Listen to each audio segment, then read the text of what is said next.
గోదావరి తీరాన ఉన్న రాజసభలో విక్రమార్కుడు తన సింహాసనంపై ధైర్యంగా కూర్చున్నాడు. ప్రజలు ఆశతో చూశారు. ధైర్యం, న్యాయం ఆయన రూపమే. ఒక మహర్షి ప్రతిరోజు రాజసభకు వచ్చి విక్రమార్కునికి ఒక ఫలం అందజేస్తున్నాడు. రాజు వినయంతో స్వీకరిస్తున్నాడు. ప్రతిరోజు మహర్షి ఒక తో రావడంతో రాజు ఆశ్చర్యంతో చూస్తున్నాడు. కానీ ఏమీ ప్రశ్నించలేదు. ఒక ఉదయం విక్రమార్కుడు ఆ ఫలాన్ని కోతికి ఇచ్చాడు. ఆ కోతి కొరికిన వెంటనే వెలిగేమని బయటపడింది. విక్రమార్కుడు ఇచ్చిన ఫలాలన్నిటిలోనూ పిసికి చూశాడు. ప్రతి దానిలో ఒక విలువైన మణి. ఇది మహా ఆశ్చర్యం కలిగించింది.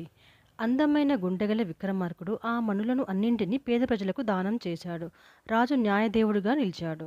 మహర్షి ఈ విలువైన కానుకల వెనుక ఉద్దేశం ఏంటి అని విక్రమార్కుడు ప్రశ్నించాడు.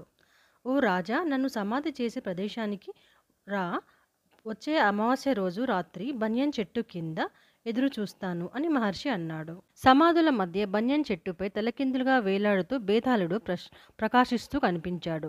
విక్రమార్కుడు ధైర్యంగా ముందుకు వెళ్ళాడు. విక్రమార్కుడు ఆ చెట్టు ఎక్కి బేతాళుడిని తన భుజాలపై మోసుకుంటూ వచ్చాడు. బేతాళుడి కాంతి వల్ల చుట్టూ మాయాజాలం కనిపించింది. మంచు ముసురులో కూడిన అడవిలో నిశ్శబ్దంగా నడుస్తూ ఉండగా బేతాళుడు ఒక్కసారిగా మాట్లాడడం మొదలు పెడతాడు.